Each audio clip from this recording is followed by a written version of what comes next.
Let's talk Oregon, Washington. What and before we get to the game itself, I got to be completely honest. I'm so biased here for multiple reasons. First off, I've wanted Washington to win all year long. Second off, I just I hate how Oregon's being treated right now. They by far have the worst resume out of Alabama, Texas, Ohio State, and Oregon, and yet they're getting all of the love. It's ridiculous. And then thirdly, I'm having a bit of PTSD. Okay, I am someone who was a member of a team that played a tough in 2011, right? We beat Alabama in the regular season, we lose the national championship. We played a harder schedule. We played in the SEC championship. We did all this stuff more, and yet they got put back in just because. Washington's in the exact same fucking spot. They won the Pac-12 regular season going undefeated. They played a tougher schedule. I mean, they beat the next top 5 finishers in the Pac-12, the top 5 teams in the conference. They got 2 more quad 1 wins than does Oregon. Their resume is just flat out better, and yet none of it matters if Oregon wins, right? No, Fuck it all. No, Oregon suffers no consequences for losing the regular season. If Oregon wins, they get to compete for a championship. Washington gets home, despite the fact that a tougher road and it's 1 game to 1. And Oregon's coming off an extra day of rest.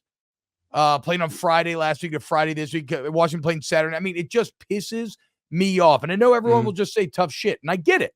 And thankfully, in a 12-team playoff, Washington would still be right there, get a chance to compete for championships, right? But it's making me fucking legitimately angry on this day. And so I hope Washington shoves it up everybody's eye, and they can take their eye test and finally, for the 3rd time in a row, beat the Ducks and just shut everyone the hell up. You tell them, T-Bob. I listen, I'm frustrated too where Oregon is seated right now. And Texas and Alabama both have better resumes. Yet Oregon is ranked where they're ranked ahead of them. It's in the one example is like, oh, they took care of business for Oregon State last week. Like, that's their one big win this season.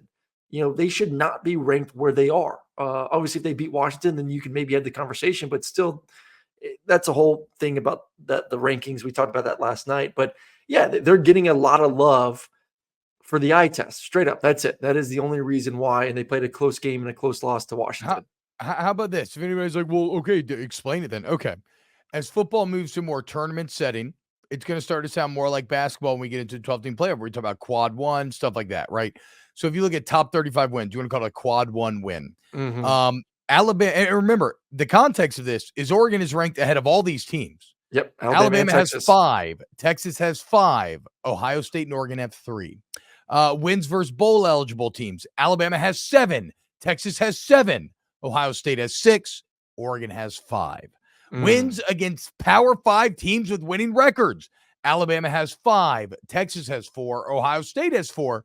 Oregon has 3.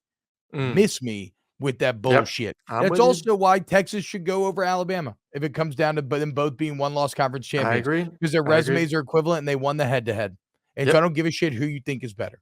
Yep. And again, it sucks because I think Oregon's probably going to win. And that's what makes me so angry about all of this is I kind of do think they're the better team. They're probably going to win and they're going to be rewarded just because we have created a flawed system. Yep. They should not go over Texas. They should not go over Alabama, but it is what it is. All right, let's get back to this game real quick. The interesting stat on this one, or stats, I'll say this, is Michael Penix's second half of the season.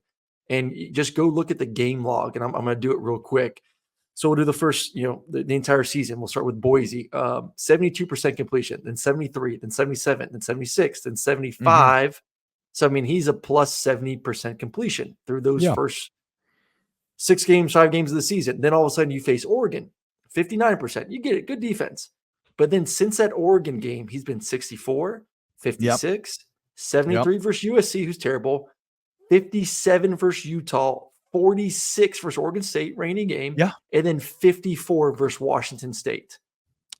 Where's the Penix magic gone? He went from but that's bullshit though. Why? Because the volume and the play-to-play success has gone. That's why he's not going to win the Heisman, right? Because he's not overwhelming anymore. But I don't know. There's people still saying that he could win if he has a big game this week. For 6 games, he's not been completing it. I mean, it's crazy. Okay, well, if he does win it, it's because the magic is that he makes the plays to win the game. Remember Yeah, him I get it. freestyling on the sideline against Yeah. Oregon, freestyling about how they're going to win the game, and then he goes out and does it. Or maybe it's just He because they're a better team than the rest of the teams they faced since Oregon. Like, they're a better football team than everyone else they played. again, you still got to Just win straight those up. games. Better teams I lose get all it. the I get it. time. I'm just saying, like, he's not playing anywhere near the level of play that he was playing the first half of the season. What I'm I saying is, though, that motherfucker knows what to do in high pressure situations. Bo Nix does not. Bo Nix has never proven that. Bo Nix has proven to be a front runner quarterback. Bo Nix has failed when he's had the opportunity to go. This Well, I is his guess he had a opportunity. couple. He had a couple big wins at Auburn. That is true. Yes. But Bo Nix in the big moments against Washington earlier this year failed. And guess what, Nix? You got a get out of jail free card. Okay, you got a perfect opportunity to go try and right all the wrongs, all the plays that had haunted you from that first game. Let's see if you can do it.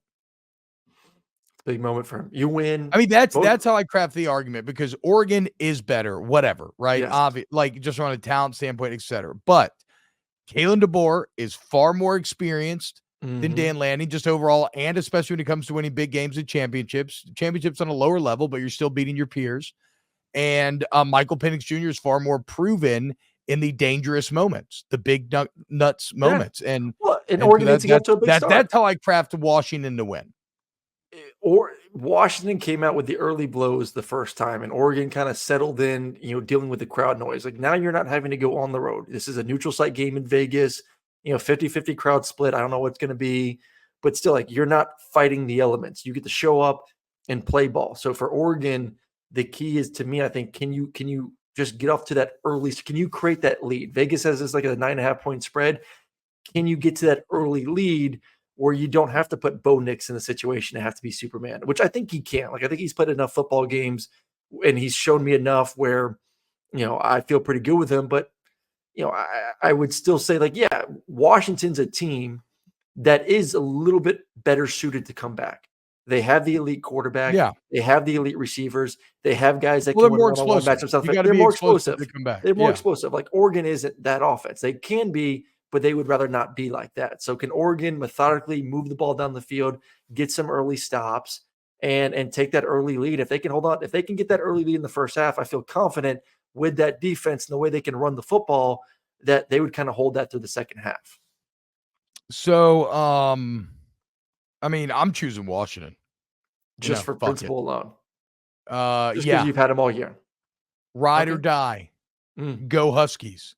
I'm just feeling like a very canine today, I guess you could say. Dogs on top on the East and West Coast. I always talk about what has given the best defense for the past 2 years the most trouble. Georgia. And I talked about this yesterday. It's offenses with those type of weapons that Washington has with an elite quarterback. Those guys at any moment can go off. And I like Oregon's defense. I think they're fantastic. Dan Lanning has done wonders in year 2 there on that side of the football. But man, when you got Odunze and Polk and McMillan and a quarterback that is capable of like Michael Penix Jr. of having a 400-yard, 5-touchdown game, it worries me. It should worry Oregon too in this matchup. So I think Oregon is a little bit more balanced. I think Oregon wins the game, but like, I think it's going to be a lot closer than the 9.5 number that Vegas has it at.